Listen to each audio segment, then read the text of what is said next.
The White Lotus season 3 finale was last night. We got to roast it. We got to recap it. So grab a beverage. Hopefully you're wearing something very comfy. Smash that like and let's get this party started. If you like what you see, come and get it with me. I know you deserve all you want, 'cause your heart's made of gold. But don't wait till you're old. If you want it, I get you some. Hello, everyone, and welcome back to my channel, stand-up comedian and pop culture vulture, Joleen Lunzer here for another No Offense, All Offense, where we talk about our favorite reality shows, our favorite TV shows in general, pop culture news, trending news topics, things we love to hate, things we hate to love, and things we just love. Tonight, we're going to be talking all about the White Lotus Season 3 finale that aired yesterday. So happy Monday. Hello to everyone in the live chat. Make sure you smash that like and subscribe if you haven't already. If you want to support the channel further, you know the drill. You can always consider joining one of my memberships on Patreon or YouTube, or you can send a super chat during the live. I'll highlight your comment and we can talk about it. But we're here. So much to talk about with the White Lotus season 3. I want you guys to sound off in the live chat and let me know all your thoughts, hopes, dreams, and opinions as we break it down for you guys. Okay. So first things first, before we get into the finale, we talked about this a few days ago where Duke University was having an issue with the White Lotus show and the character of Timothy Ratliff being an alma mater of Duke. So it turns out that Jason Isaacs, the actor that plays Timothy Ratliff, the very patriarch of the dysfunctional Ratliff family, wears the Duke shirt to the White Lotus finale event after school previously issued a complaint against the show. And I have to say, this is my level of trolling. I very much appreciate this level of trolling. Let me share the story from People Magazine with you guys. So as you can see, Jason Isaacs wears Duke shirt to the White Lotus finale event after school previously issued complaint against the show. So here you see the lovely Mr. Ratliff. I always want to say Ratliff, aka Jason Isaacs. They said he channeled Timothy Ratliff one last time for the White Lotus season 3 finale party after Duke University made it clear it disapproved of Isaac's character wearing a shirt with its name on it in the 6th episode of the season, in which he contemplates the S word. Isaacs wore a shirt with the school's mascot at the Sunday, April 6th event. The actor wore a bright blue shirt bearing a blue devil, a gray suit, and a yellow pin while walking the red carpet at the Four Seasons Hotel in Westlake Village, California. People reached out to Duke University for comment. What are they going to do? What are you going to do? Cry about it? Other stars who attended the event, I just love this. So there he is in the little Duke Devils. And the little blue, or what are they, Blue Devils? I don't know. I didn't go to a fancy school like Duke, fancy college. I went to regular lady college. Other stars who attended the event are Amy Lou Wood, Leslie Bibb, Sarah Catherine Hook, Patrick Schwarzenegger, which I didn't realize that Arnold's son was in the show until yesterday. I didn't know that was his son, Saxon.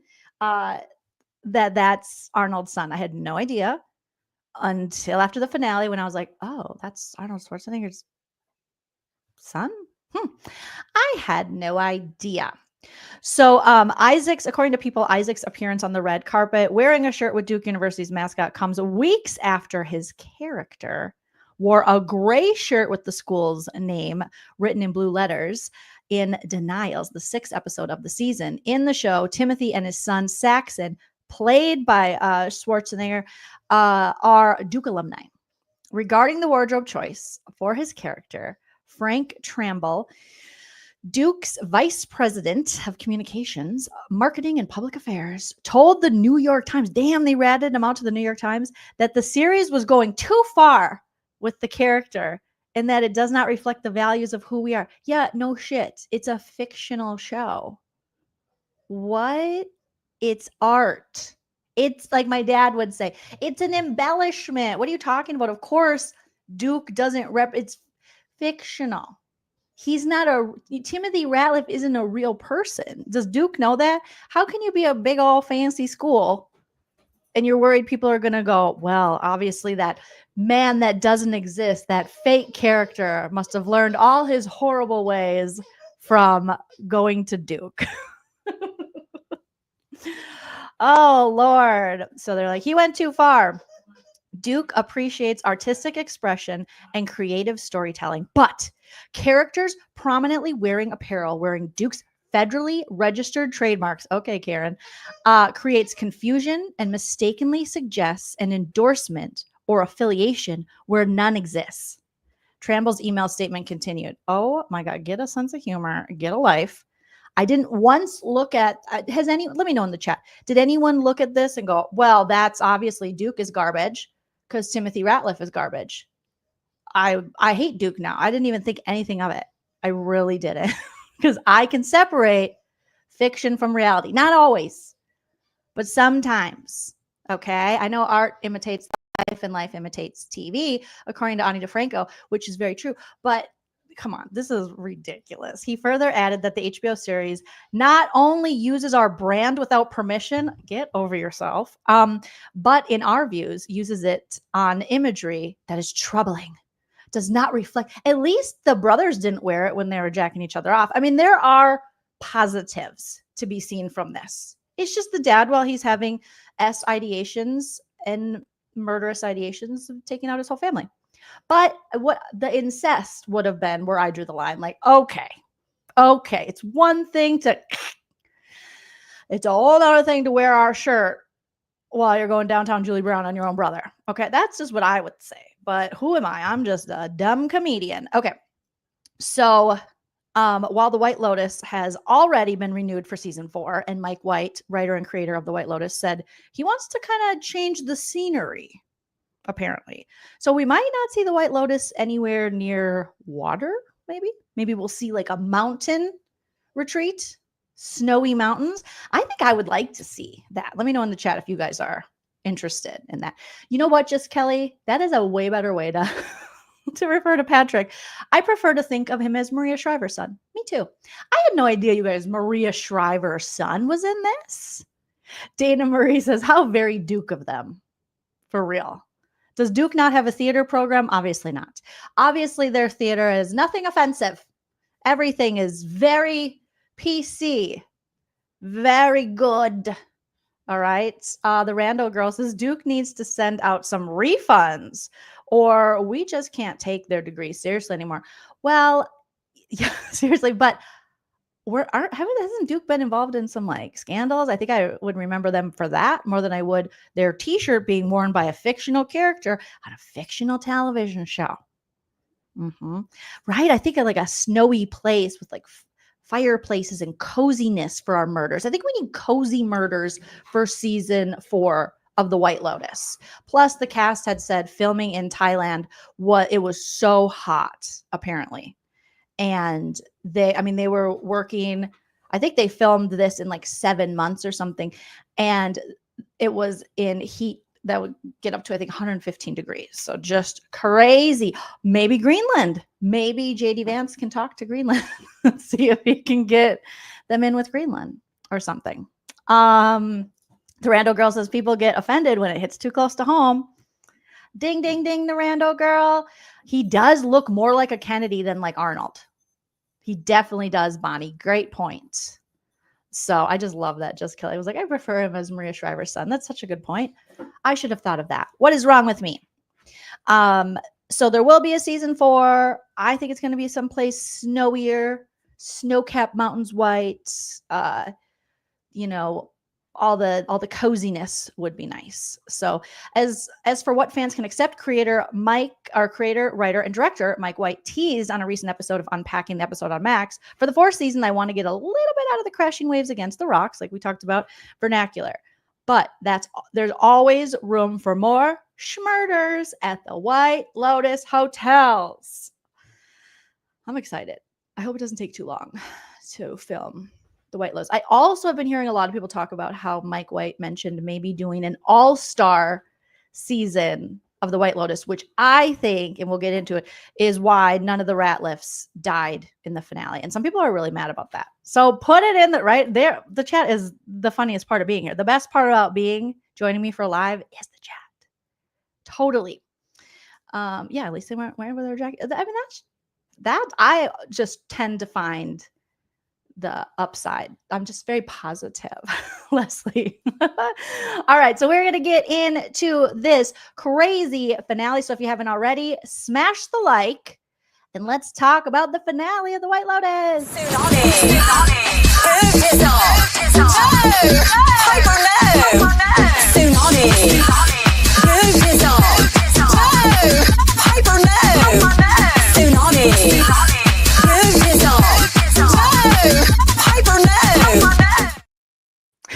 Sorry, poor Dave dog.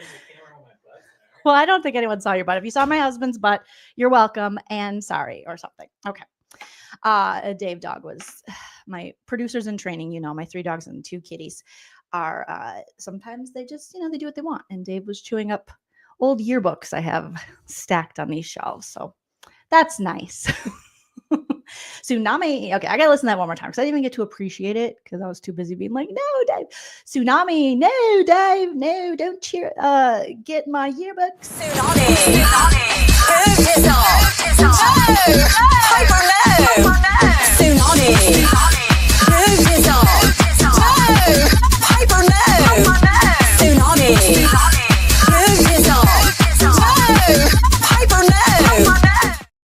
Tsunami. But I found that on Twitter. I have to look up who was the creator on that. Because it wasn't on the video there, but I just love that. Tsunami, Buddhism, Piper, no. We need a lorazepam song. I need my lorazepam. Which one of you kids took my lorazepam? Parker Posey is just a delight. I saw someone talking about this finale and they were like, I think this season is missing the comedy, the comedic character. And I'm like, the comedic character is Parker Posey, aka Victoria Ratliff. Am I right?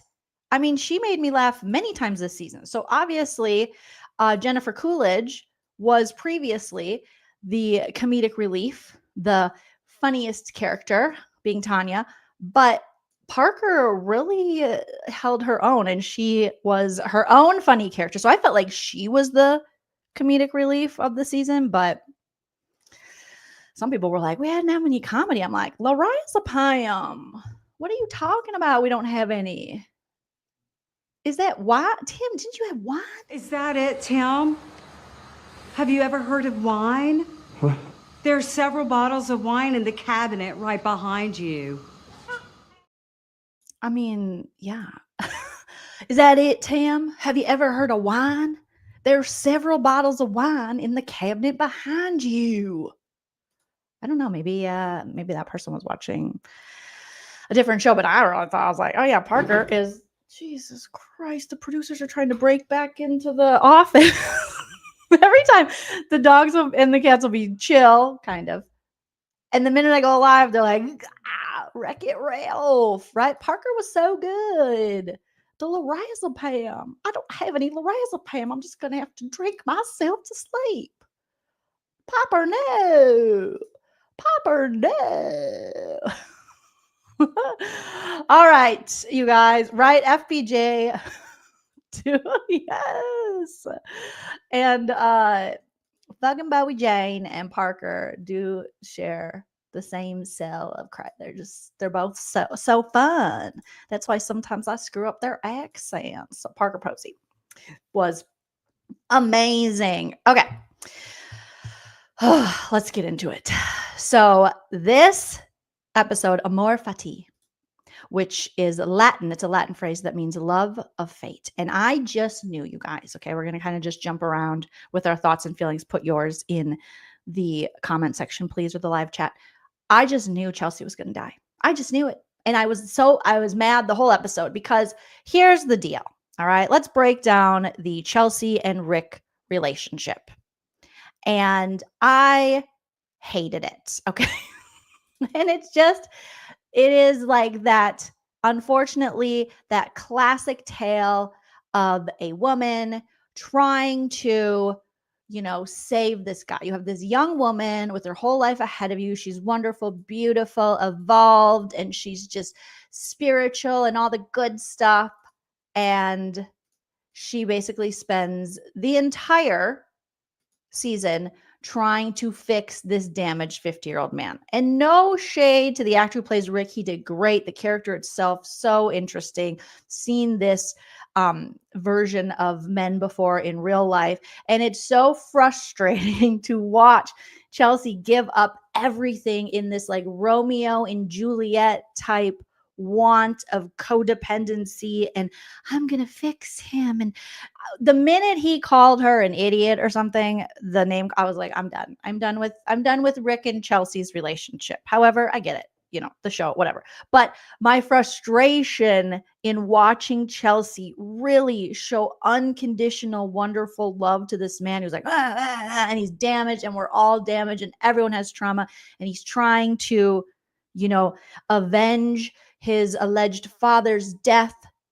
And he feels as though this man, Jim Hollinger, who was one of the owners of the White Lotus, that he took everything from him. And it was so poetic and beautiful and sad and tragic to hear Chelsea in this finale say, please, please don't do anything. And to remind him that everything you do affects me. And it reminds me so much of what happens to women under the patriarchy is we always are victims of the crimes of men. We always suffer, struggle. It always affects us, unfortunately.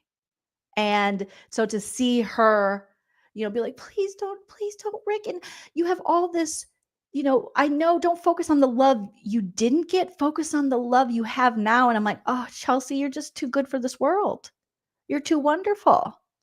They were like a Greek tragedy. They were like Romeo and Juliet. They were just, but he's like 50. Okay. And as much as in this episode, when Rick leaves Bangkok and, he leaves Sam Rockwell's character there. And I was so sad to see him fall off the wagon, and he fell hard, and he had all the women there and all the booze and all the drugs.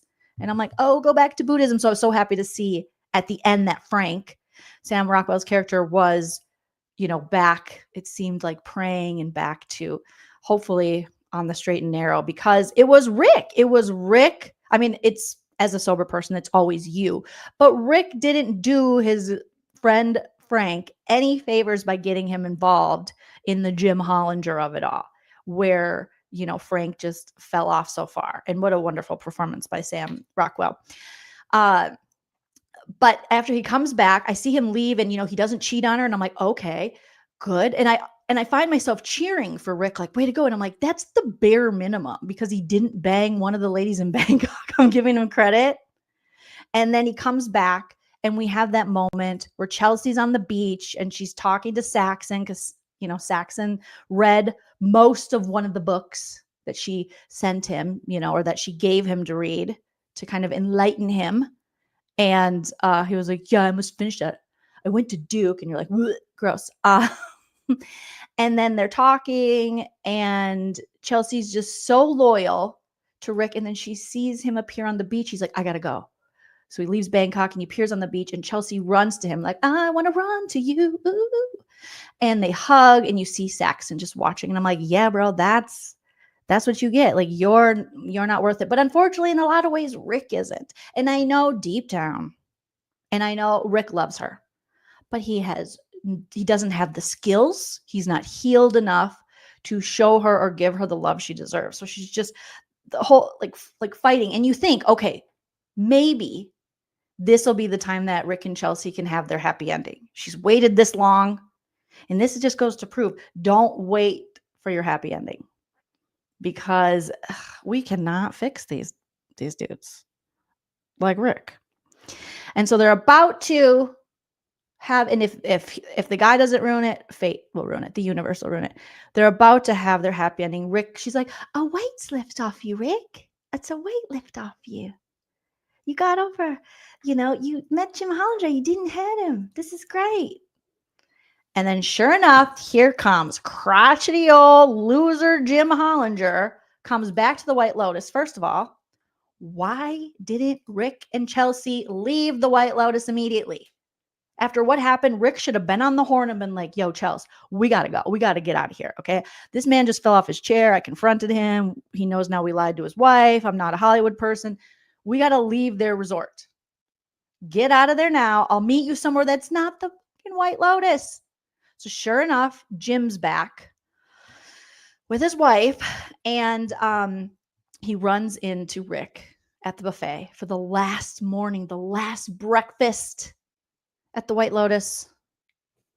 And Jim decides to be like, you're not going to get away with this cane. He's like, I got a gun. You're like, okay, cool story, Jim.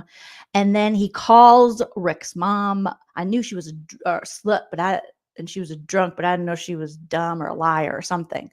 And I'm thinking, oh, you're watching Rick's face go like,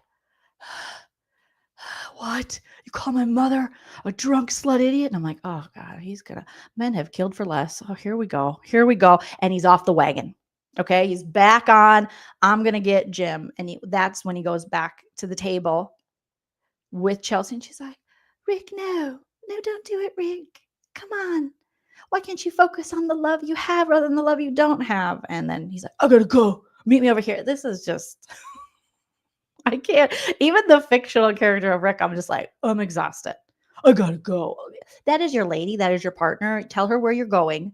Protect her at all costs because you're a team. You should be protecting each other, but you have to get this vengeance more than you have to protect her. And what ends up happening? Sure enough, he approaches Jim Hollinger as Jim is taking a picture with the threesome of ladies because Jacqueline is famous. And here comes Rick. Well, first, Rick tries to get one more meditation session. And of course, he couldn't because Zion had an appointment. She's like, I'll be there in an hour. You'll be okay. He's like, I need to talk to you now.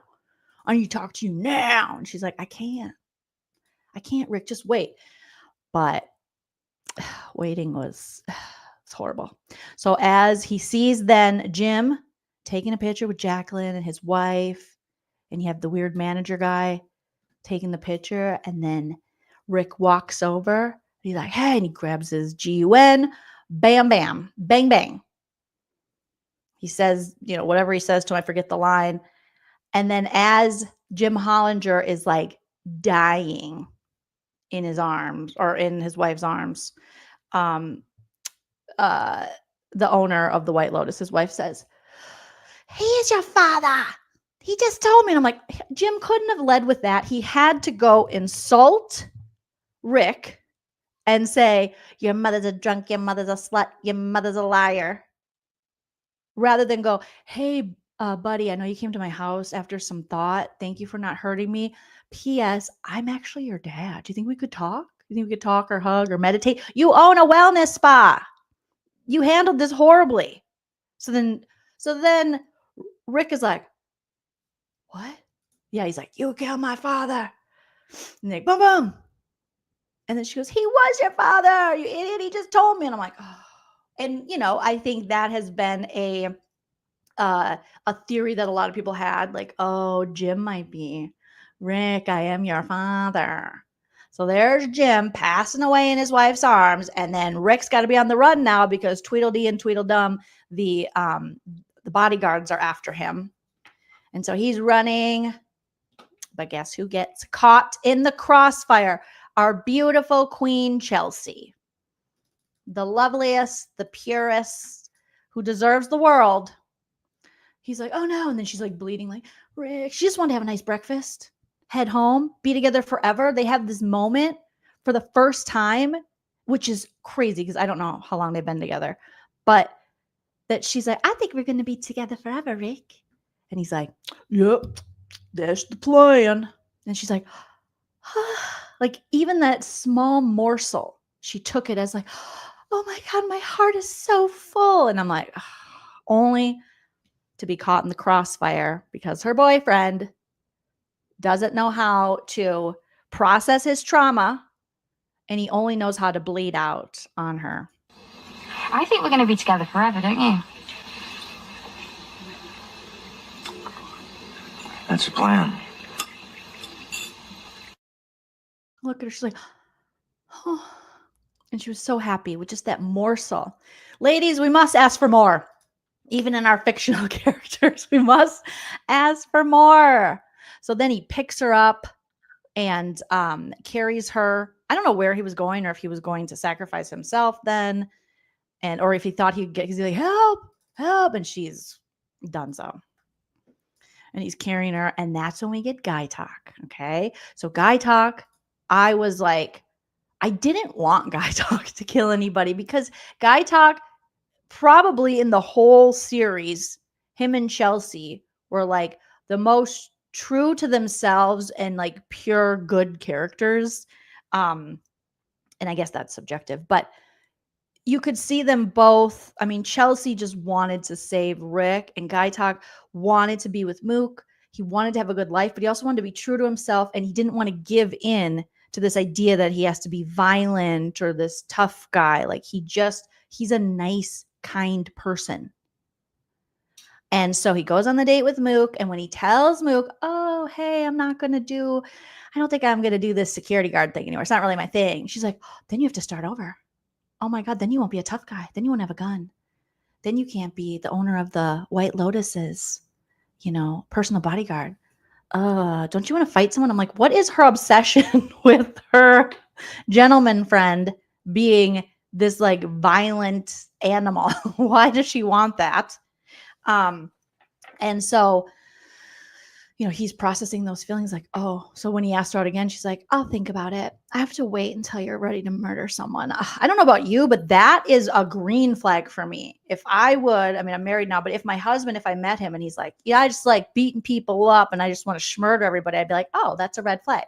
But any guy who's like, yeah, I don't like violence. I just want to be around you. I'm into you. I don't need to have that, that aggression. I don't need to have this like fake alpha male, manosphere bullshit. I don't want to hurt people. I don't want to live in this world and create more hurt for people. I'm like, that's so attractive. I think I'm pregnant, just hearing you say that. But now Mook, she was like, I need you to be a killer. You need to have a killer instinct. So sure enough, when the shots are heard, Guy Talk picks up the gun that he was given and that he's went to the shooting range a few times with, and runs around. He runs into the owner of the White Lotus, cradling her husband. And she's like, shoot him, find him, kill him, talking about Rick. Go get him. And he has to make this decision as Rick's walking off with Chelsea toward the water or the ponds on the premises. And she's like, shoot. And he's like, and he shoots. And guess what? He gets a promotion. Now he's a personal bodyguard to the owner. And him and Mook allegedly might live happily ever after. But I still feel like there's going to be issues in this relationship. I almost think like she doesn't deserve him with all of this. And I understand Mook could be, she could be the product of an environment that encourages this fake alpha aggressive bullshit. But I'm like, find yourself a lady schmatey who doesn't need you to be someone you're completely not when you're already so great, Guy Talk. But we see that, they're together and we are left to wonder. We're kind of shown that they're riding off in the sunset as he becomes a bodyguard. Now, also in the finale, a Guy Talk the last episode got off of going on the date with Mook, and they went to the Muay Thai fight. And that's where he saw Valentine and his Russian buddies, and he recognized the albino eyebrow Russian buddy. And was like, that's one of the guys that robbed the White Lotus jewelry area. And so Valentine's like, oh, and he's like, oh, I know. It's your friends. What are their names? He's like, I don't know. I barely know them. What are you talking about? So then Valentine puts on his, oh, please don't. If you tell on me, we'll lose everything. We'll be deported. We won't be able to get jobs. Please don't tell on us. And so Guy Talk again is like, oh, I want to do the right thing and turn you in, but I also don't want you guys to like lose your lives or not be able to make a living. Oh, he's always put in these horrible, horrible predicaments. Compassion, ew. Murder, yum. Yes, Kelsey. It's like, what? What? What? No, thank you. No, thank you. So ultimately, a guy talk has to compromise who he is, who he really feels he is, and one of his like core values, being a Buddhist, and go, well, I'm not getting any ladies with the no murder strategy, so I think I'm gonna go full schmurder. And our beautiful guy talk is now, I mean, he got the girl, but at what cost? At what cost? Now he's got to dress in all black and it's hot out. You know, so he's going to be sweating more. How long until she leaves him for the new hero in the city? You know, how many people does he have to schmurder for her to stay aroused? You know, does he have to bring the GUN in the bedroom so she can see it to get her? I don't know. I don't know. I'm worried. I'm very worried for guy talk. Very, very worried. A Buddhist shot someone in the back. Like that's, yeah. HZMT. So, oh my God, he had to do a Sandy makeover from Greece. Just realizing he really did. The rando girl. Graphic says she will leave him for Frank when he goes on a bender again. Oh, Frank. Frank and his panties in the finale. Frank partying in his panties and chasing Rick out. He's like, wait. I was like, Frank had low-rise panties on. So cute. So cute, Frankie. So that's where we're left. Chelsea, Rick. So now we have, and this the old security guys, I forgot, they were schmurdered. So it definitely opened up positions for guy talk anyways. But then I was wondering, like, why would the owner of the White Lotus, why would she hire guy talk when she saw that hesitation? Wouldn't she think, oh, he doesn't necessarily have the killer instinct because he had so much hesitation where she had to yell multiple times, like, get him, shout him. And I was like, lady, calm down. Calm down. He did something like he was doing everything, Dana Marie. Sam Rockwell is just so good. Just chasing him in his panties, like, wait up, buddy. Rick's like, go. Rick is kind of Rick Grimes-ish, even though Rick Grimes was very much into his family, his wife, but his wife was cheating on him. Anywho, but he's very much like, you know, a man of few grunts. Yeah, gotta go. Hey, guys. Hey, I just want to watch. Just confronted the guy who I think took my dad's life. And now I just want to sit here and enjoy it. All right. Let's talk about Greg Gary, the creeper. We're still not rid of this dude because in the finale, he don't die. So when we last left him, he made Belinda an offer she could definitely refuse. 100 G's to keep your secret of murdering your wife, sir? I'm sorry. No. And Belinda really was struggling with this. Do I take the money? Do I go back in? Her son, Zion, what in the MBA is going on? But this Master's of Business Administration, he made that degree. I mean, I think, you know, interesting. But he made that the way he used his, the degree he soon has and explained in the way he was so, you know, about the business of it made me be like, oh, that's some evil stuff right there. So Belinda, you know, I get with Belinda's character. She has been wanting to start this spa and she's been wanting to like get ahead and she's been made many promises and people have went back on their promises like Tanya, Greg's deceased wife, how she went back on it. So when Zion, her son's like, Mom, we got to do this. Let's go in there. We'll negotiate. Bring me. And Greg's like, I just thought it was me and you talking. And then here comes Zion. And as he's talking, I'm like, holy used car salesman, whatever he's learning in his MBA program at college. I think there were parts when I was watching where I think Belinda was looking at her own son like, oh, I thought until they had the conversation in the hallway when she walked out as like a negotiation strategy, which me and my mom have done at car dealerships before, good cop, bad cop and such. I thought Belinda was looking at her son like, what have you become?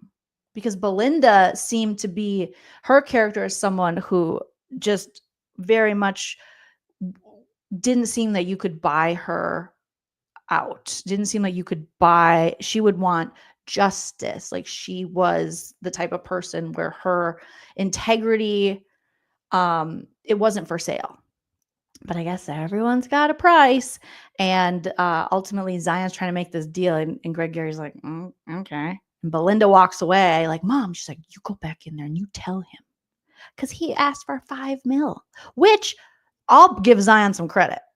Okay. He made a good point. That was only whatever percentage of the billions you took by schmurdering Tanya, Gary Gregg. So he's like, 5 million is, you're not even going to notice it's gone. Good point. Because 100K was a joke. That's like $20 to this guy. And so he says he'll think about it. Belinda thinks it's over. He doesn't like the deal. He's not going to make it. And then here's another issue I had. Zion goes, oh, I gave him your checking account number, your routing, I'm like, that's like dangerous. This guy's a whole ass criminal. And now he has all your banking information.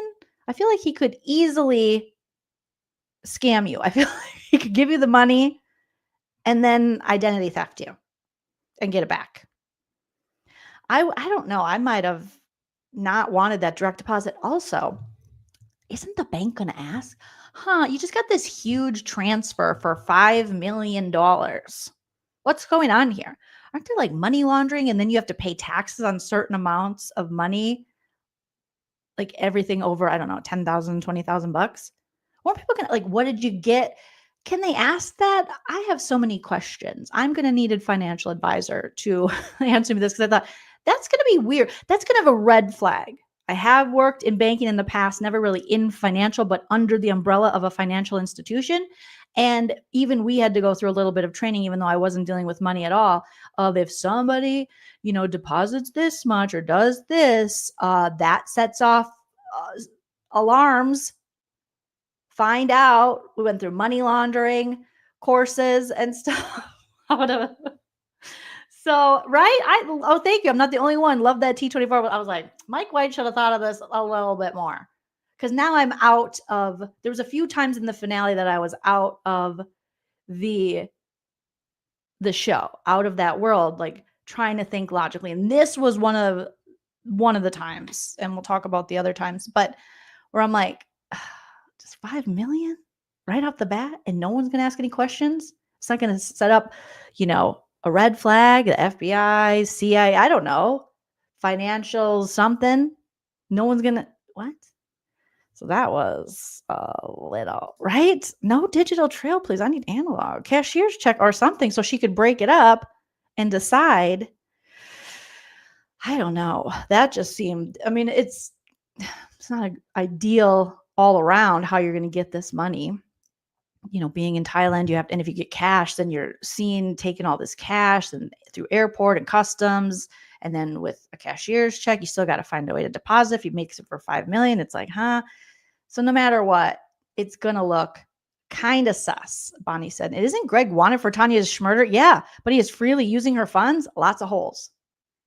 And I know he changed his name or whatever, but if they investigate this, I'm thinking too much of this, but if they investigate this transfer at all, this could get back to Gary Gregg too, and he's in trouble, which he should be, but a little messy. So then we have Belinda, so happy. And her son's like, so are you going to do this, boss? She's like, just let me be rich for like 5 freaking minutes. And he's like, okay. And they're very excited, but you can tell she's still as excited as Belinda is. There's still this hesitance because, again, it's another person going against their, internal, like who they are, going against their best judgment and who they are as a person and their morals and integrity to do something like this for money. So she's happy now, but she still looked a little reluctant. Then she's got to go talk to, what's his name? Pornchai? Her cutie patootie, that they had a little romance love affair. And a lot of people have clocked that what she says to Pornchai, because he had mentioned, hey, maybe we should get into a business together. Maybe we should start a spa. And she's like, maybe. Then she's like, my circumstances have changed. So people have clocked that the way Tanya did her with the spa deal in season 1 is very similar to how she's doing Porn Shy. I will say, I feel like Tanya and Belinda had more of a little more talk about it. It was a little more solid. Where Porn Shy just mentioned it after they banged in passing. Nice guy, but I'm going to go ding, red flag if someone you just banged all of a sudden wants to go into business with you. I get there. She's learning about the treatments there at the White Lotus. He seems like a nice guy, but I'm gonna go, I don't even know you like that. Getting into business is almost damn more serious than getting into bed with someone. So I'm like, calm down, Porn Shy. So I felt bad for him because I wanted them both. They seemed very happy together. Even her son Zion noticed, like, you guys really like each other. And I wanted her to explore that and have that. But she chose like, my circumstances have changed. And that could be a play on how money changes things. It could be that now Belinda has been played in the past. And so now she's not going to let that happen by anybody anymore. So she's like, sorry. It was a little dine and dash, a little sex and dash, sex and split. Sorry, Porn Shy. I'll get in touch with you after I get bored with being a 5 millionaire. Thank you very much. So I wasn't as invested. I wasn't as sad. I see people online like, oh, poor Porn Shy. I'm like, right? That's how I think. It was Belinda's dream and he latched onto it. Nice guy, I'm sure. Very sweet. But she was just like, yeah, maybe. She never said for sure I want to do that. She never made any promises, where Tanya made promises and then changed her mind. So I didn't really feel bad for Porn Shy. Very nice man, but I mean, also, like, don't be weird after we bang once and you want to go into business with me. Oh, that's strange. The only business you should have is with my baby door at this point. Otherwise, it's going to take some time. Lavender Girl says, yes, so true. Plus, she didn't owe that. She doesn't owe anybody anything, and if Belinda wants to, it's not like they'd been dating a long time and they're a couple and a partnership. And then he's so good. And she didn't know. I was like, she doesn't own that man. Owe that man anything. Dana Marie says Porn Shy believed her about Gary and kept her safe. She did him wrong in that sense of just like taking off, being like, I'm leaving tomorrow when she wasn't supposed to. I don't think with the business she necessarily did him wrong, because that was weird that he brought that up. But I will say the way she just was like, okay, bye. It could have been, I feel like they could have had more, but there we are. I wasn't super invested in their relationship, but I did like them together.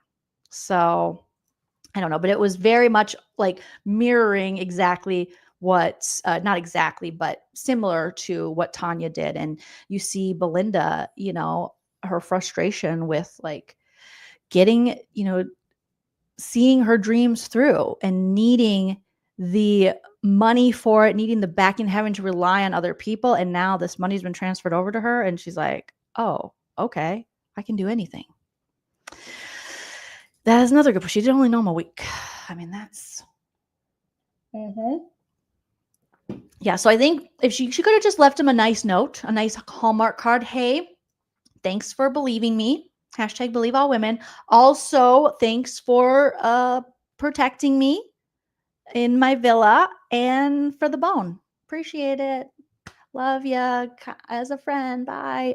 She could have left a nice note. Maybe with that 5 million, she could have gotten him a little gift, a little something to remember her by. But I mean, they already had a pretty memorable night. Graphic says, I'm just glad Belinda made it out alive. Me too. I was like, oh shit. Because in that first scene of the first episode, and you see the floating body and you think, when he's like, you better be my mom. And then the way he reacts, I'm like, oh God, it's probably the mom. No, Piper, no. Okay. So ultimately, Valentine, like, he's keeping his job, and I'm trying to wrap up the Russian guys, and so far, Guy Talk didn't turn him in. He didn't say anything. Okay. Let's talk about the ladies, the friend circle, the threesome of Jacqueline, Lori, and Kate. We see Lori join the ladies. Well, we see them give Valentine the cold shoulder, because he has to go ask Jacqueline, do you mind if the owners take a picture with you tomorrow? She's like, that's fine. And you see Lori like, I know that your friends are thieves. And you see Lori joining the dinner with her two friends. And they're like, oh, Lori, we didn't think you'd join us. Because she's been pretty hands off. We see Jacqueline go in her room earlier in the day to talk to her, but Lori just woke up from that crazy night of hooking up with Alexi, and then Alexi's girlfriend comes over screaming at him, and she's got to climb out a window in which she sees all the jewelry that was stolen from the White Lotus. Like, holy shit. So then she has to climb out this window, and she's in the middle of Thailand. It's the middle of the night, and she has to get a taxi and go, and she's like, whoa. So she's probably hungover from that hookup that almost turned felonious, with the girlfriend or whoever that woman was, trying to like hit her in the head, I think. I think this high-powered attorney from New York is like, oh, what am I doing? And then after you bone the guy, these men are asking for a lot in this series after sex. Okay. You should only be asking for cuddles. Or would you like me to get you a water or a snack? Do you need me to replenish some of your juices? No, that's not the word, but you know what I'm saying. Replenish some of your stuff. But instead he's like, yeah, I need 10K from my mom. I'm sorry, what? I'm sorry. So Porn Shy's like, let's go into business. It's like, bro, I boned you once. And then Alexa, you bone him once. Can I get 10K from my mom? No, you can't. No, you can't. So she's still recovering. And then Jacqueline's like, well, I'll come talk to you later. I guess I'll come talk to you later. And then sure enough, we see Lori actually join them for the dinner, and they're talking. And it's interesting because as they're talking about the trip, you have Jacqueline going, this has just been so wonderful. And I'm like, this has not necessarily been a wonderful trip. There was some drama. You guys got into some pretty big fights that, regarding your friendship and unresolved issues from years ago. You cheated on your husband. I mean, you had to come to the realization that the way younger men look at you is the same way they look at like an 80-year-old. Like, yeah, go party with those moldy oldies. So, and then with Kate's character, she's been kind of in the middle of the Jacqueline versus Lori. And Kate's just like, I'm in a church and I love my church and I love my husband. I love Austin and I love MAGA. And it's like, I'm an independent. And you're like, okay. But she's like, it's been so great. And then you hear Lori say, you guys have been really happy because I've been really depressed. And this little monologue, you guys, was, I don't know if it's just my age or what, but I was like, this is so moving. The monologue that Lori's character gives was, I was like, oh shit. And I see a lot of people online saying that the actress, I forget her name, I gotta look it up. Lori White Lotus. What is her name, you guys? Oh, Carrie Coon.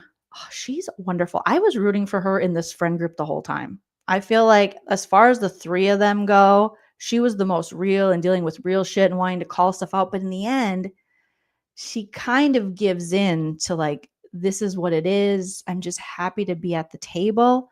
But when she's describing how she felt on this trip, I was having all of the emotions. I'm thinking this lady deserves Emmys. She is amazing. And this was probably the best part of the finale to me, as far as like very moving.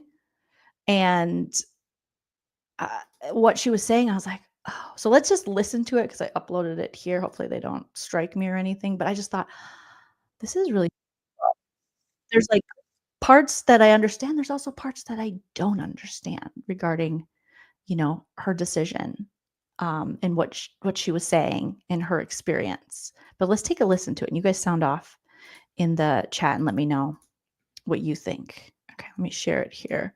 I'm just happy to be at the table. She says, I'm just happy to be at the table. Give me a thumbs up as soon as you can hear the audio for this.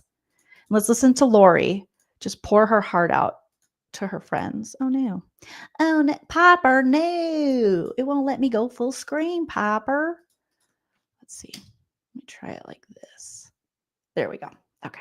Thank you for your patience. Smash that like if you haven't already.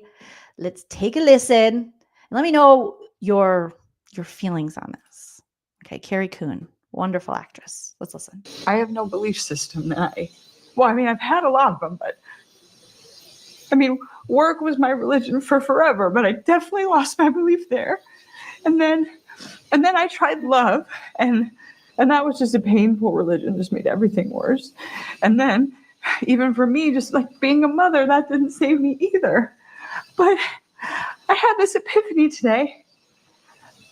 I don't need religion or God to give my life meaning, because time gives it meaning.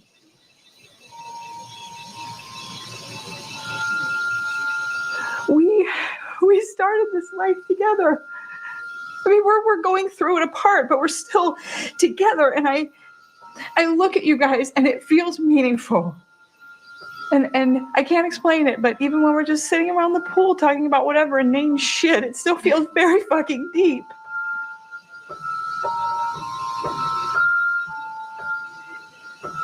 I'm glad you have a beautiful face.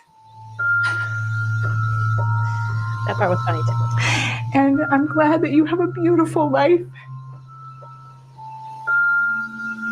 And I'm just happy to be at the table. Is this just like the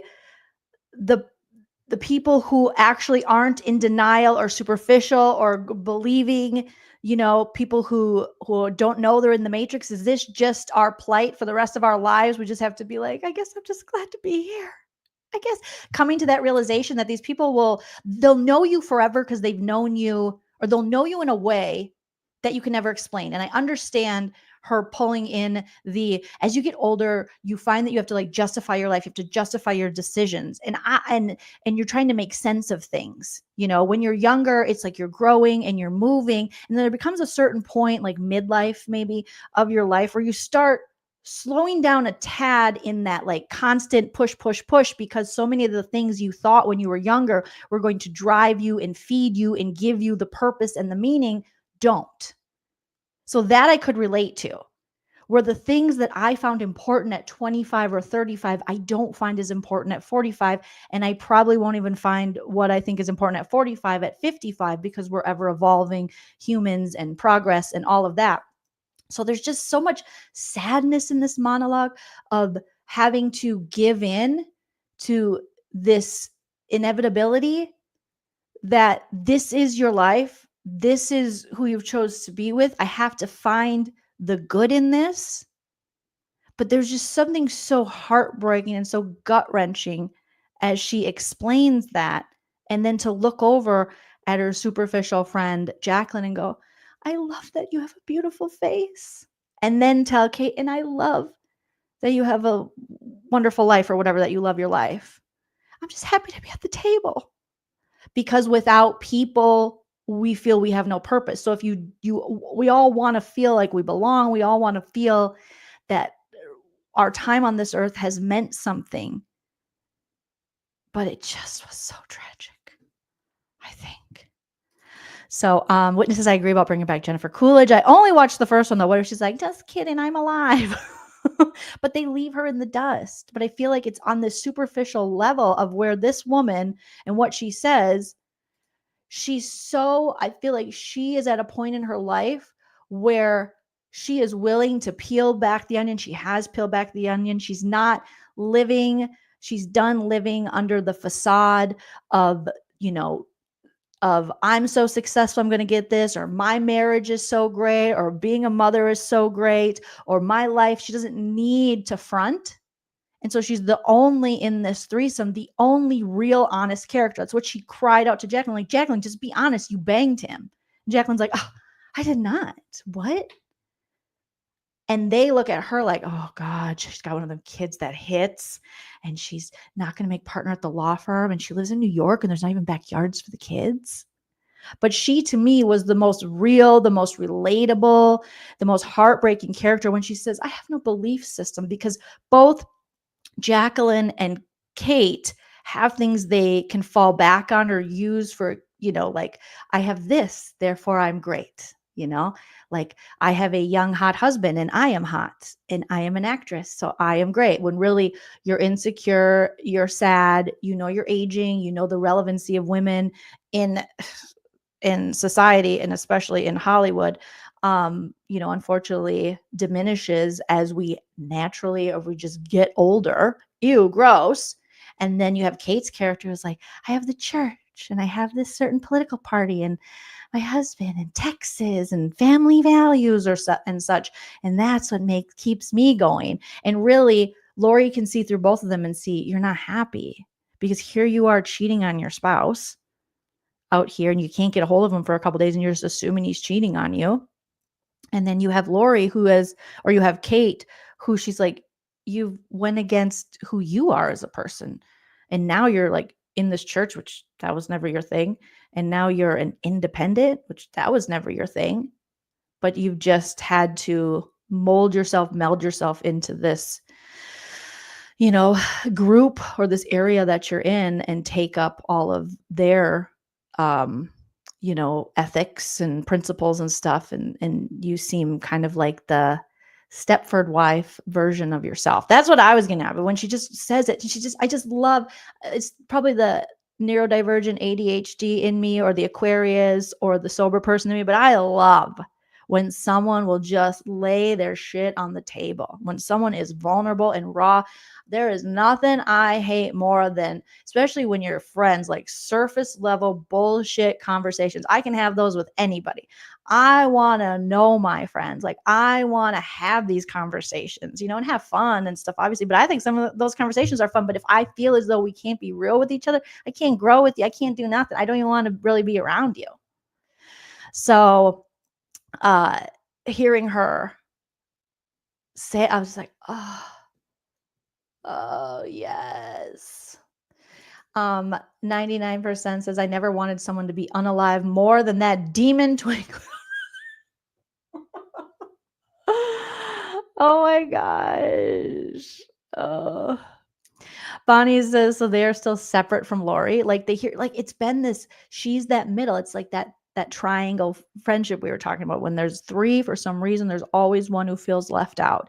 And you have the two who are just kind of stroking each other's egos, being Kate and Jacqueline, like, you look beautiful. You're beautiful. You're so great. And Lori's just like, she's hurting. She's realizing that all the things she thought would make her happy or whole, or this quest to find what it all means, and it none of that stuff fulfilled her because she never maybe got to know really what she wants, or she defined herself by these things like job and motherhood and relationship, which a lot of us do. And then ultimately those things can go away. We can get divorced, we can lose our job, and our kids grow up.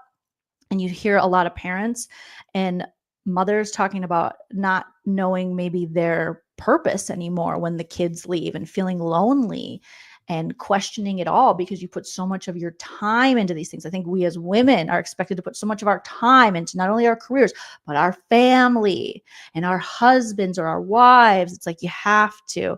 And then you go. And if those things don't go your way and you put too many eggs in those baskets and they don't work out, you feel as though you're left with nothing. So it's so interesting. I have no belief system. I have no belief system. I was like, oh, what a way to start the monologue. Well, I mean, I've had a lot of them, but I've had a lot, and all the belief systems she's had of her love and how that can leave you, and work and success. And that only means so much. That's like, you can give yourself to these businesses and corporations. If you work for someone else, you can give and give and give, but ultimately they will throw you aside. That's something my grandpa used to tell me all the time. Like, never give your life to your job, especially if you work for someone else, because the minute they can, they will throw you away like it never mattered. Like, never give up time with your family, never give up anything really for these places, because they will throw you out like yesterday's garbage so quickly.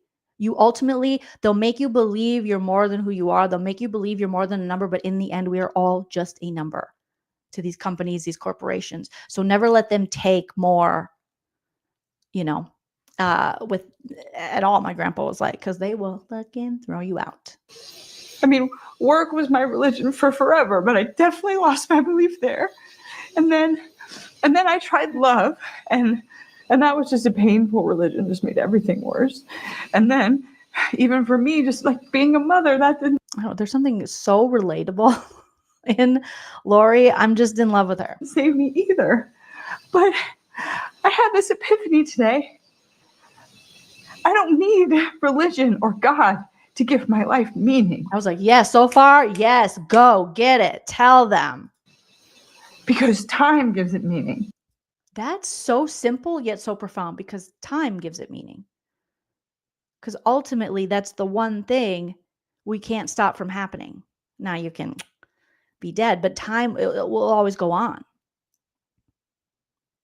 So time, I'm like, I wish I was smart enough to break all that down, but I'm like, oh, geez, I'm going to need to sit on that for a minute.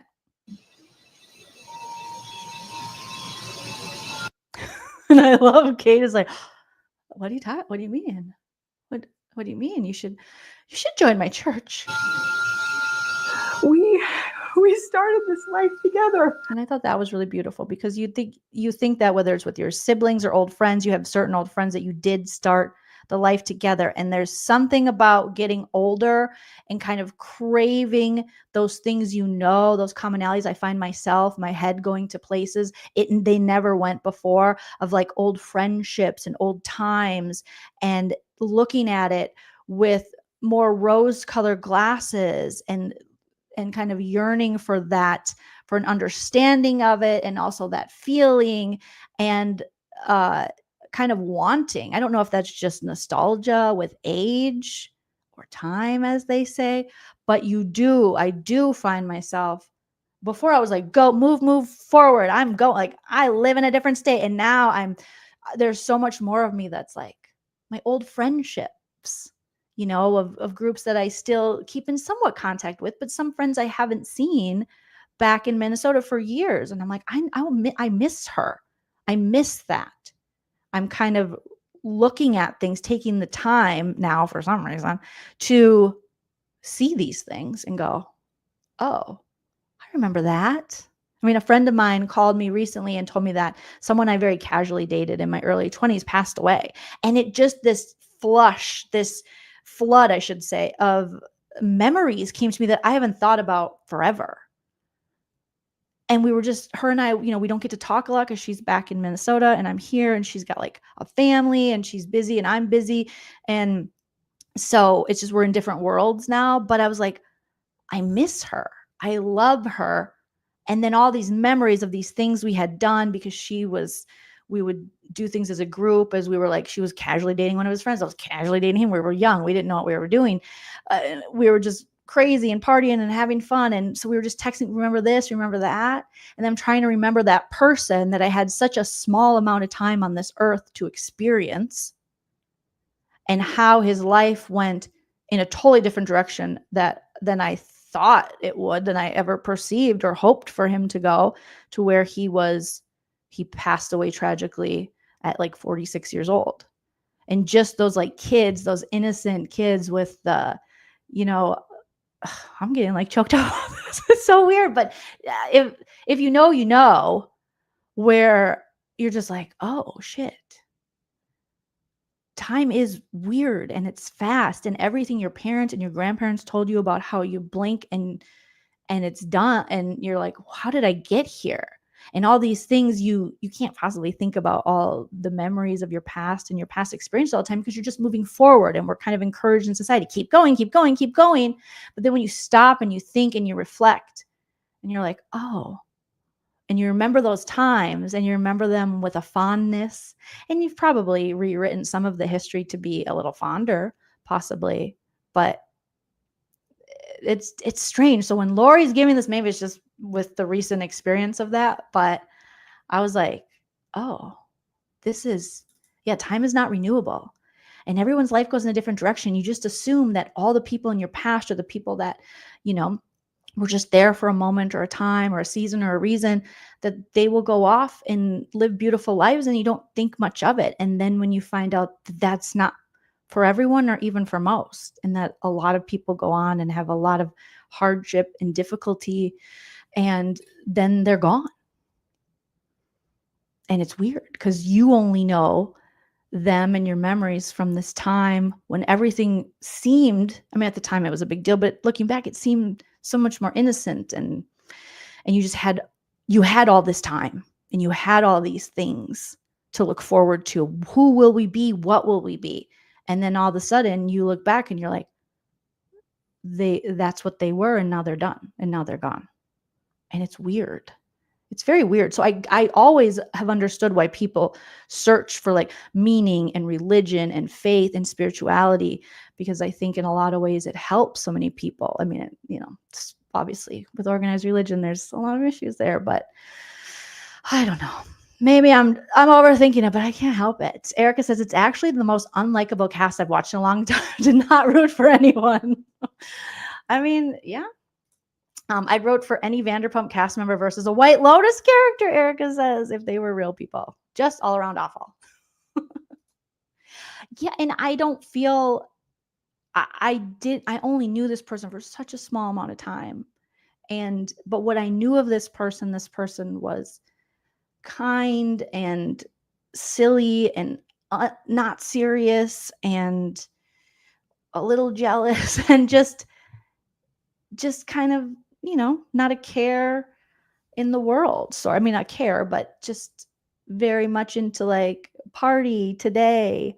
And now they have this whole life that is ended, and they leave behind people who love them, not myself, but, it was just sad. Father Time is undefeated. Find out he had a daughter and an ex-wife, and so, and his mother and a father. And so that was like, whoa, that was my first experience with that. So it's just, that's life. So hearing Lori kind of give in to it was so weird to hear her go, I'm just happy to be at the table. And I get it, but I don't get it. I get it because it angers me, but it angers me because she has to suppress her real feelings because the people that she's been around since she was younger aren't willing to kind of evolve past that or past the facade. And even though she still has these, it's like those like revisionist, almost rose-colored memories, and also some truth of, I can just sit around with you and we can talk about nothing, and it seems so meaningful. And I have friends like that, I feel like, from when we were young, and friends that you fall out of touch with, but that you can just pick back up. And it can be the most, like she's saying, inane thing. And you're just like, oh, this means everything. I mean, we're going through it apart, but we're still together. And I look at you guys and it feels meaningful. And I can't explain it, but even when we're just sitting around the pool talking about whatever and name shit, it still feels very fucking deep. That part I was like, yes, because flaws and all, I mean, you go into these relationships and they're flawed and you're flawed. And I think when you're younger, you just see everyone else's flaws. But then when you're older, God willing, hopefully you start seeing your own flaws as well. And you start having regrets and you start having to justify your life and your decisions. And I myself, I can relate to that. Having to sit there and go, oh shit, what I thought it was when I was, 20 years ago isn't what it was. I was the villain in that story. That story I thought I wasn't, I was. And you come to terms with certain friendships where you should have stepped up and you should have been better. And that friend deserves so much better. And you wrote it in your head for so long, like, no, it's not your fault. But then you realize it is.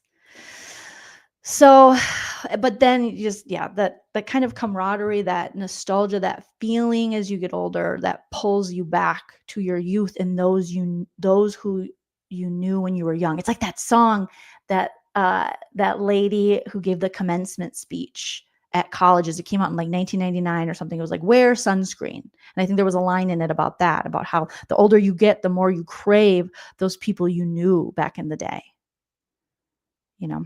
or they say, get to know your siblings, like they're and not everyone has great siblings, I know that, but they're your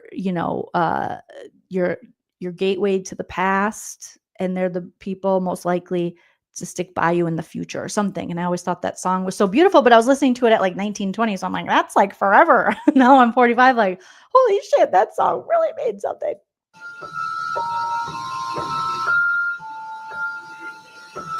I'm glad you have a beautiful face. And I'm glad that you have a beautiful life. And I'm just happy to be at the table. That is just like, it's heartbreaking because I'm like, I just feel like they don't deserve Lori and where Lori's at. And Lori is so clearly hurting and realizing and starting to accept, and they just don't deserve Lori. So this to me was the most interesting, and probably because it's middle-aged white ladies and I'm a middle-aged white lady. So I was like, oh, okay. I see that. I understand that. Okay. So thank you guys for letting me go on that tangent. It was just so, I don't know, so emotional. I was like, this is fucking beautiful. It doesn't necessarily make sense, and I don't love everything she's saying, but it's also like kind of beautiful. So I like it and I appreciate it. Okay, let me try to get this here. Anyways, so now we have to talk about the Ratliffs, the final family, the final dynamic in this finale. Is that it, Tim? Have you ever heard of wine? What? There's several bottles of wine in the cabinet right behind you. I just love Parker Posey. She is just a freaking delight. I don't care. And so I think the reason the Ratliffs lived, allegedly, I think if Mike White is going to do that all-star season where he brings back a bunch of people from the past, I think he'll bring the Ratliffs back. I almost think that we have a chance of seeing a Ratliff themed show from Mike White. I mean, if you look, it's based off of some pretty popular, some people were saying the Murdochs, and then also the Southern Charm. I mean, a show that's been on for 10 years that people are fascinated with how problematic and strange that world is. And then also with the Murdoch trials, I mean, people were fascinated and riveted by that. So I wouldn't be surprised if we see, I saw when I was watching, I'm like, there's going to be a Ratliff thing. Because why would you keep all these people alive? One of them must die. Or we needed to see Timothy Ratliff have to look his family in the face, in their eyes, and say, hey, yeah, BTW, we're going to go back. We're being totally broke. We lost all the money. And there you go. Yeah, we're homeless now. Anyways, yeah. What's going on your social media? I'm about to go to jail. The FBI is investigating me and I'm a money launderer. Yay. But instead, we just see him on the boat as they're headed out to go catch their flight back to the US. As they get their phones back, he says, some big changes are going to happen, but we're going to get through this as a family. And I'm like, huh? So I think that's open-ended because I think they're going to do more with this. That's just where my mind went at first. Okay, so let's talk about thank you, Chicken Head. So happy you're doing this. I needed this. I appreciate you. The pina colada in the room. So we have freaking Timothy Ratliff, who's been having these, these ideations. He's been having these fantasies about taking himself out and his whole family. But he has this conversation. He's had a conversation with pretty much every kid now about where they are in life, how they feel about their own wealth, or where their identity lies kind of with the money and themselves. And Piper is just coming back from the meditation, the Buddhist meditation place where she wanted to live and go through the meditation training, all that stuff for a year. But we know Victoria Ratliff, is that? Yeah, Ratliff says, stay there for one night because she knows that her daughter is used to all the comfort. She's lived such a comfy, cozy, privileged life that even a night in this place where they don't have the organic vegetables, the organic food. They don't have a comfy beds. They don't have all the accoutrement. What's the accoutrement? All of the amenities that her life has and that this resort has. Because the White Lotus is the antithesis of how the Buddhists are really living, how the Buddhist monks are really living. And so we see her when she's at this, just this sleepover, seeing the pipes leaking, the soup, they serve. So she has this admission to her parents because she wants to be more than this privileged trust fund baby. And she's like, I'm just not. And the vegetables, they didn't taste organic. And the mattress had stains on it. And it was just, I don't think I could do it. I think I'm just like a privileged rich kid, and that's all I could do. And then right there, you see Timothy like, oh, now I got to kill her too. Oh God, add her to the list. Okay, we got Saxon, whose whole identity is wrapped up in the business and all that. If that fails, he doesn't know what he'll do. We have Victoria, the wife, who's admitted, I can't be poor. I would rather die if I can't get my lorazepam. And now Timothy is coming out of his own lorazepam haze of stealing it from his wife. He's running out and he's like, add Piper to the list.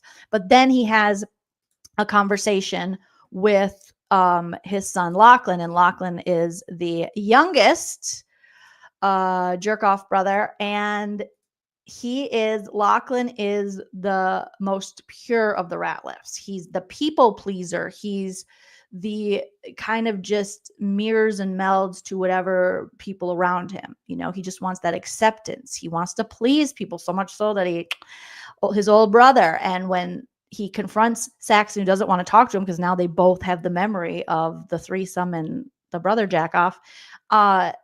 Saxon's like, you can idolize me, but don't like idolize me. And he's like, I just am a people pleaser. You just were left out. I didn't want you to feel left out. And you always just talk about jerking off. So I just thought I'd make you happy. And this is a family who has never listened to that kid. They've never listened to Lachlan in his life of what he really wants. Everyone just uses him. They use him as like, oh, trusty Lachlan, or, oh, I can kind of pour out into Lachlan. He can be like a little version of me. He can be my support. He's just like that poor little rich brother who's just like, he doesn't know who he is, and he just wants the acceptance of his family. So when he talks to Timothy and Timothy asks him like, could you be poor? Could you live if you had like no house? And Lachlan goes, yeah, I think I could. And that to me, I know people are like, I hate Lachlan. I don't hate Lachlan. My heart hurts for Lachlan. I feel like this kid is the only redeeming person in the whole Ratliff family. And he is crying out to be heard, to be understood, to like look at his parents. They're like, you're going to go to my college. Well, you're going to go to mine. And then even his sister, Piper, he's like, I want to go. I'll do it with you. And she's like, no, because I'm not going to do it. And I just don't want to fuck up your life. But it's never, she says it's about him, but it's not really about him. So I just felt for the little brother jerk offer. And they're so easily just pass him around. And he's got that people pleased in him. Thank you, Pamela, for the super chat. Says I need to teach Parker Posey how to have a North Kakalaki accent. Listen to her is cringeworthy. Still love the show though. Really? Because a lot of people from North Carolina and or from Charleston, I should say, apparently they told her they really liked her accent.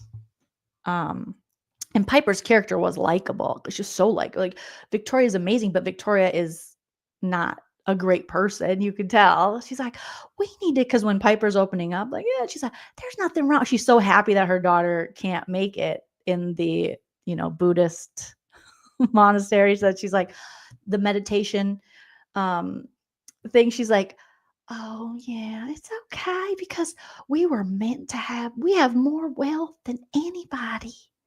And if we don't take advantage of that, then we're just shitting on her, whatever she says, then we gotta really enjoy it, rather than like teaching your kids to go help people, spread the wealth, do, create, like philanthropic endeavors. Really, she's like, we deserve this. This is ours, and many people want this. We can't give it away or begrudge it. We gotta enjoy it, or it's waste, right? So Bonnie says, why would Lachlan drink? Okay, this is the second thing that pulled me out of the show. Why would Lachlan drink the leftover spoiled coconut milk after seeing his dad slap the drink out of Saxon's hand? Yeah. So Timothy is like, all right, I don't have the gun anymore. So he asked the phone lady when she's like, do you want your phone back? And he's like, no, you keep it. Give it to us when we're on the boat on our way to the airport. Okay. And he's like, you said something about this tree? She's like, yeah, they call it the suicide tree. Yeah, people, and she tells him exactly how to do. She's like, if you grind up the little things in it, the seeds, it's very poisonous, toxic. Yeah, you'll die. People used it. He's like, okay, thanks. So then he decides, we called it the last time we talked about this. There's a reason that the blender and the protein shake and that has been such a big part of this series. It was going to have an even bigger role down the line, and it did. So he grinded up the poisonous seeds, and he was like, we're going to have, it's our last night. Can you send, he asked the server when they're at dinner, can you send some pina colada mixed to our room? And they're like, pina colada, South Carolina. Sorry, I didn't mean to say South Carolina. Sorry. Charleston is South Carolina. It's closer. I thought she was supposed to have a Charleston. I'm confused. Isn't she supposed to have the same accent as the people from Southern Charm? Correct me if I'm wrong. Sorry, guys. So they're like, Timothy, what are you talking about? And he's like, we're going to have pina coladas. And then little Lachlan's like, me too, Dad. He's like, no, you're not of age, because he's going to spare him. So he's going to take the rest of the family out who can't survive being poor, because obviously he's going to do that thing where rather than coming clean with his own crime, he's like, I'll just kill me and the family. And you're like, oh, yeah, okay. Thanks. We've seen a lot of Datelines in 2020s like that. So he makes the pina coladas with the poisonous seeds of the poison fruit tree. And they're given a toast. And he's like, I love my family. You guys, my job is to protect you. So he thinks in his infinite wisdom that he's protecting his family from being poor. And they're like, Victoria's like, I love my family too. Lorazepam. I can't wait to get home and get some lorazepam with Papa. And so they start to drink the pina coladas, and they're all like, because the lady said the poisonous fruit, the seeds, don't taste very good. Obviously, apparently poison is not tasty. And so and he's drinking it. And then he has this like realization, like, no, I don't want them to die. So he slaps, it was hilarious. He slaps the pina colada out of Sax. He's like, coconut milk's gone bad. It's bad. It's it. I'm like, oh my gosh. I was laughing out loud the way he slapped it out of their hand. They're like, Dad, she's like, Timothy. And that's when we see, haven't you heard of wine? What? Is that it, Tim? Have you ever heard of wine? What? There are several bottles of wine in the cabinet right behind you. Is that it, Tim? Have you ever heard of wine? He's like, oh, yeah. Huh. So then he takes the glasses and he pours them out. He's like, I'm going to go to bed. And she's like, get some damn wine. But he leaves the blender. So you still have the poisonous seeds ground up at the bottom of this blender. You couldn't rinse the blender, Tim. He goes to bed. And I'm thinking, Lachlan's going to drink that. Lachlan wakes up in the morning. He was only able to have a Coca-Cola when they were all cheersing with their pina colada. So no one's going to die who drank the pina colada. They just had a little bit.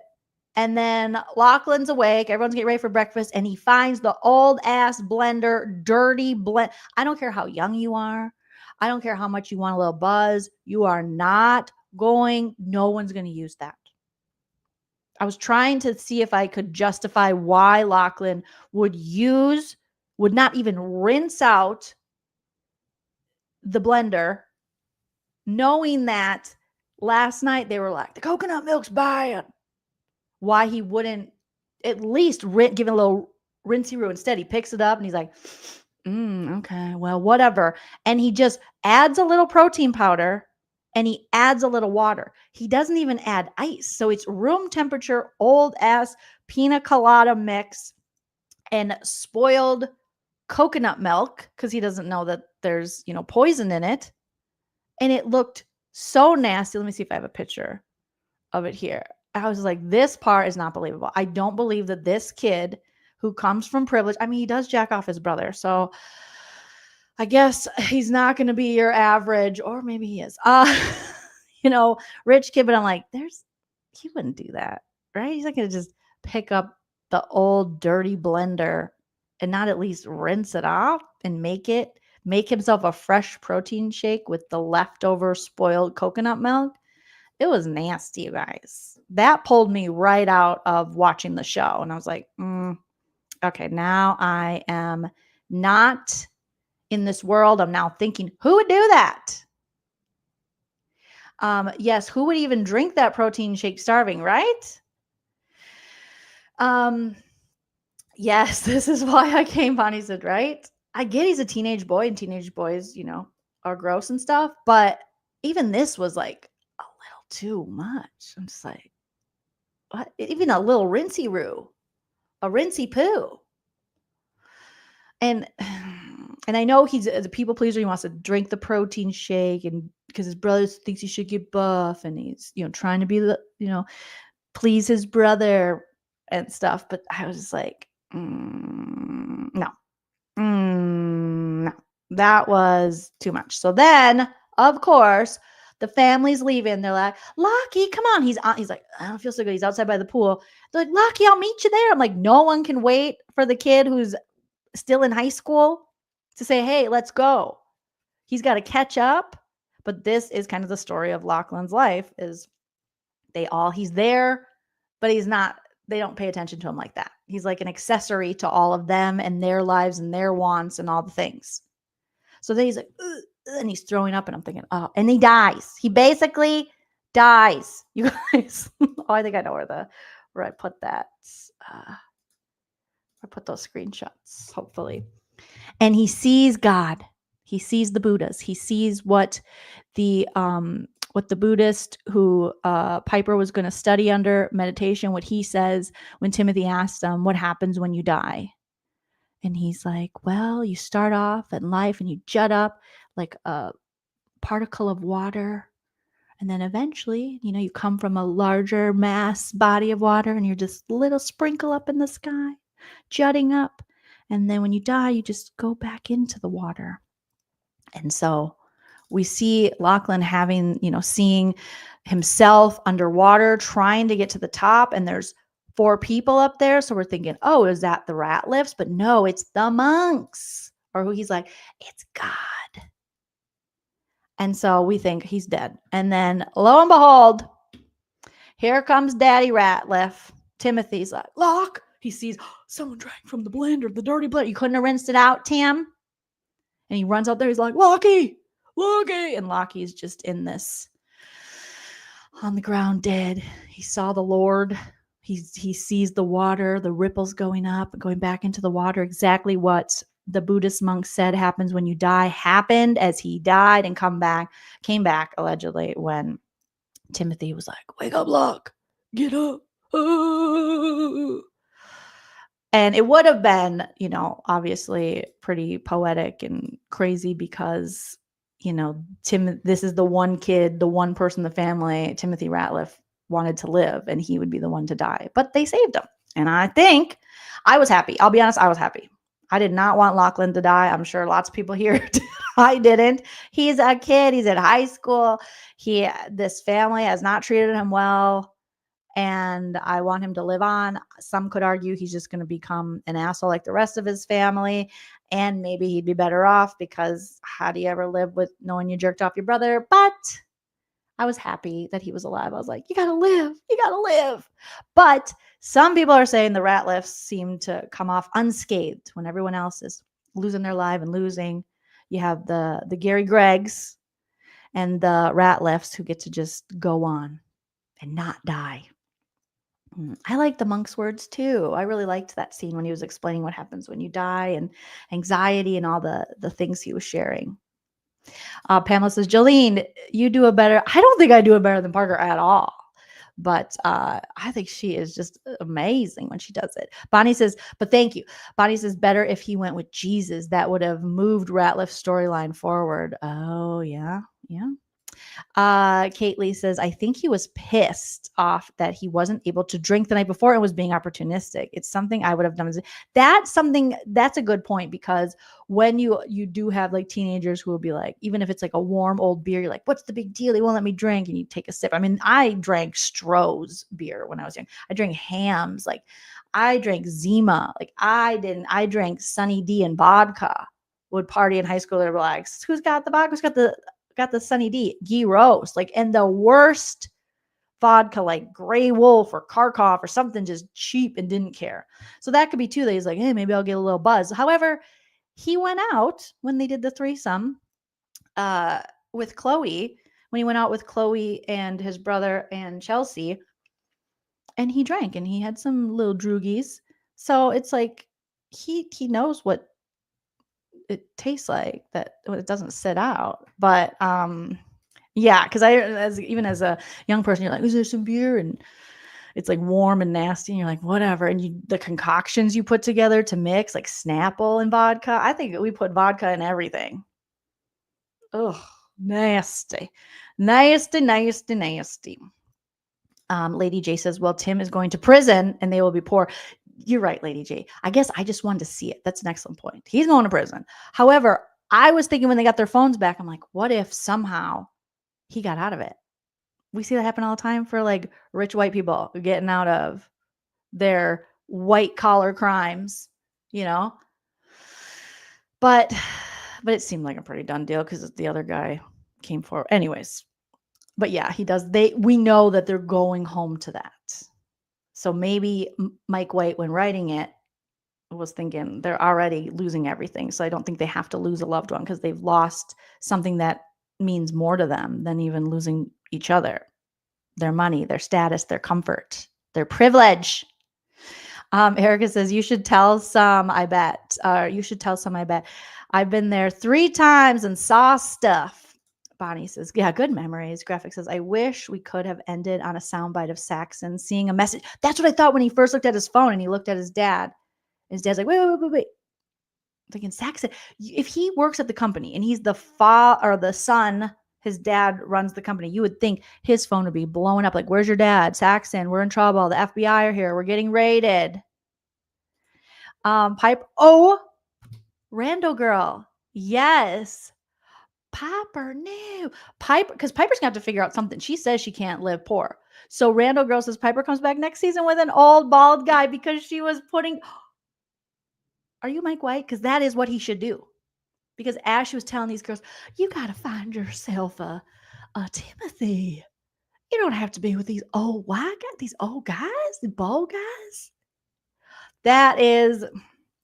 Randall girl, you're on it. Mike White is writing the script right now. Like, yes, Piper comes back and she's got to be with a really old bald guy, because she was the one that's like, no, Piper, no, ladies, no, you don't have to get with an old bald guy. Get yourself a nice younger guy your age, and Lorraine's on by him. Or what if she has to be with like a younger bald guy? What if she gets with Greg? Oh my God. Oh, and what if, so Greg finally gets his comeuppance with Victoria Ratliff, and she takes him out like, what? You're crazy. Were you taking my lorazepam? And then she takes him out and she schmurders Greg. I would like to see a Victoria Ratliff schmurdering Gary Gregg. I would like to see that. All right, you guys. I have talked about this for an hour and a half. I hope you guys enjoyed it. Thank you for sounding off in the chat. I didn't get to all of your comments, but I love hearing from you guys. Shout out to all my super chatters, Chickenhead, PK Darkface Neely, Pamela B. Thank you so much. And thank you for being a member, Pamela B. Thank you guys for joining. Don't forget to smash that like, hit that subscribe, follow me on social media at Joleen Lunzer. on Instagram and the Tiki Talkie. And I'll be back tomorrow where we'll talk some more pop culture news. So thanks again, guys. And always remember to enjoy yourself. It's later than you think. Bye. If you like what you see.